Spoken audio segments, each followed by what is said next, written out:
Hi, welcome to Things Podcast, where you get kids' views on adult news. Sorry that it's taken a while to get this video out. We've had some technical difficulties. Also, just as a fair warning, that we might be going over some very controversial topics to some people. So, if you get easily angered by things like that, please don't watch this video.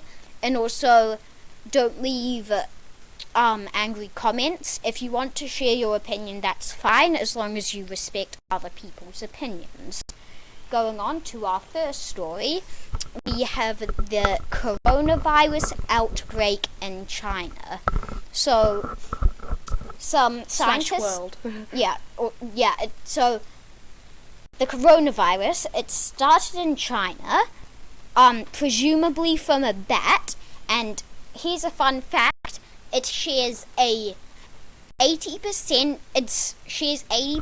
of its genetic sequence with the SARS disease that was quite smaller and rummaged through China in around 2002 and 2003. However, it seems that just the 20% difference has made a huge impact, because now the numbers of the people who have killed from coronavirus are now much higher than the numbers for SARS in like the 1 month that it's happened. Also, kind of going with that coronavirus thing, I'm pretty sure that China's trying to cover up a little bit of how severe it is. Which might be, I think it would be good to have the whole picture, just so people can take action to that. Yeah. The big thing about the coronavirus is that it's insanely infectious. It's one of the most infectious viruses in the last decade, and it's also really deadly.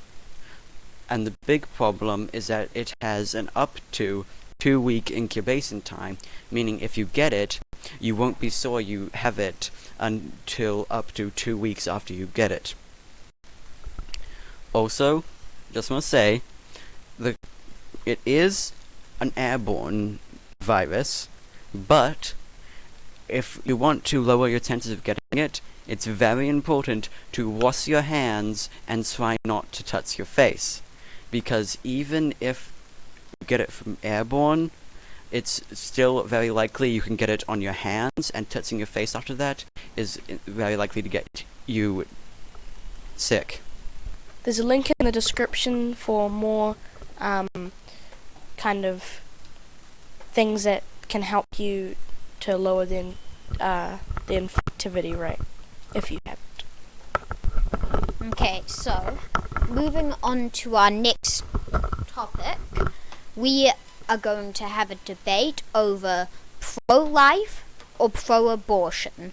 So to start off, let's each go around and say what side we are on first. Me personally, I think I'm on pro-abortion. Dylan? I'm on pro-abortion as well. I'm mostly on pro-abortion. Yeah, I'm kind of in between two. We'll talk about why we think this soon. So now for our reasoning, me personally, I think if it's at the point that they want to get an abortion, then it's probably for a reason like they can't take care of them. And if something happens like abortions become illegal, then that will be bad, because it means more accidental pregnancies will happen, and it will mean more children will be born into homes that can't support them. Also adding on to that, although it might be a bad thing on the outside, at least they don't kind of, at least it's kind of in the stomach, right? My opinion on it is that right now I am definitely pro-abortion. I think it should be that if somebody can't take care of a child, then they shouldn't have the child. But with the, okay, let's take the US. We have a lot of religious people in the government, and a lot of religious people are very much against abortion.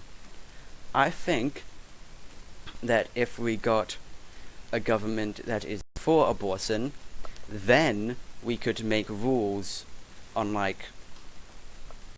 if you are able to support a child, then you are not allowed to get an abortion. Yeah. Stuff like that. But right now, I think it's just pro-abortion.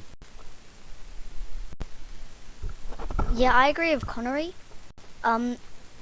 If someone has a child and they can't provide for it, that's just not gonna be a fun life for said child. There is also some counter-arguments and stuff like you could put the child up for adoption. But the thing is, with a lot of parents, that they have the child and it's instinctual that you care about that child more than anything else. And so it's really hard to put your child up for adoption. I think a possible solution to this would be maybe, instead of giving abortions, give the people who want one some kind of therapist who will help them get through the pregnancy and then put their child up for abortion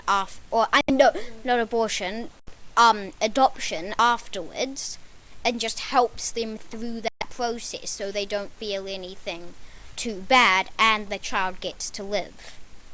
Although the downside to that is it would take a lot of taxpayers' money to pay these therapists or whatever they'd be, and that would be a lot of money, probably, if you consider how many people are probably taking an abortion and rates of therapists or whatever it would be. So, it's just a bad situation if you have a child and you can't support it. That's why maybe you should go another step back and try and ensure that all people are educated in things like sex ed, and even give them parenting classes, and try to make it so that if you're a poor parent, you can have the financial support you need in order to raise that child. Moving on to our next topic, we have the sad death of Kobe Bryant, a famous basketball player. How he died was he was in a helicopter crash with his daughter and I think some of their friends. But on top of this, which makes it even more sad, is there are some people that don't even see it as a sad thing and just see it as a way to make profit. Those people being the YouTubers who try trick really young viewers into watching videos titled like calling Kobe Bryant at 3 a.m. gone wrong, and it's just really sad to see that happen. Yeah. And especially when this happens every time a celebrity died, like with, XXXTentacion, it happened a lot. Basically, if you're a celebrity and you died, there are going to be YouTubers who decide to abuse that. And it's just quite sad. Also, like, with even another YouTuber, like Etika. You know him? Yeah, he died, and they, again, tried to make profit off that, which I think is very disgusting, honest. Now, it isn't just YouTubers trying to do this. There are some other forms of media trying to profit off of that kind of stuff. But you also have to remember that not every YouTuber who talks about stuff like this is just trying to make profit from it. Some of them are actually trying to tell the truth, like say what's actually going on. For example, us. Yeah. Now, to end it, we're just gonna have one slightly lighter topic that isn't as depressing, so that everyone's mood isn't ruined for the day. So, there's an Airbnb house that Star Wars fans have been looking for, because the outside of it looks exactly like a AT-AT from the original trilogy of Star Wars movies. It's got... the interior isn't like it, of course, but it has lots of Star Wars themed things, like something that looks a bit like a Millennium Falcon cockpit for the bed, and lots of space themed rooms. Every bedroom is a different environment from Star Wars. Like, they have every room, like they have Hoth, they have, as you said, the Millennium Falcon, they have,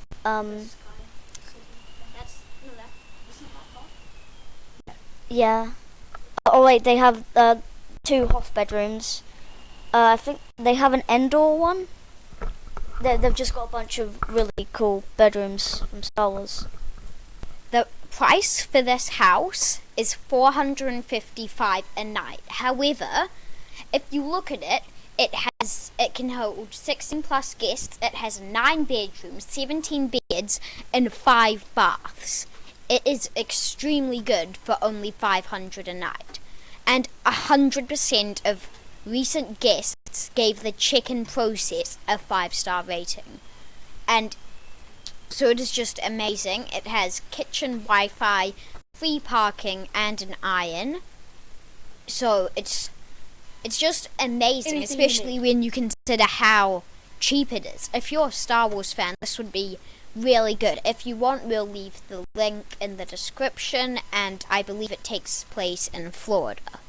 And if you're wondering what the bedrooms are, bedroom 1 has a queen bed, 2 has 2 bunk beds, 3 has a queen bed, 4 has a king bed, 5 has another queen bed, 6 is a queen bed, 7 is a king bed, 8 is a queen bed, 9 is 2 double beds and 2 bunk beds, and that's it. So overall, this just seems like a great Airbnb, and if you're a Star Wars fan and have a little cash and you want to go on a vacation, this would definitely be the place, with 9 reviews all having, and it has accuracy 5, cleanliness 5, value 5, communication 5, check-in 5, and location 4.9.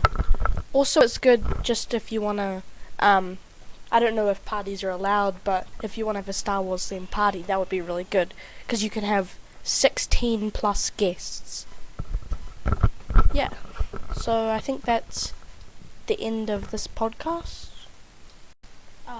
Remember the links to coronavirus, and if you're a Star Wars fan, the AT-AT Florida home will both be in the description. And also, we might be setting up a Discord server soon. Currently, it's just for us, but we might end up... Oh, and there's no parties or events in it. Just looked on the website for the Airbnb. Or pets or smoking, but that should be okay. But back to the outro. Links in description. We may be setting up a Discord, so that's exciting. And, that's it. Once again, sorry for such a long wait in between videos. And remember, this has been Things Podcast, where you get kids' views on world news.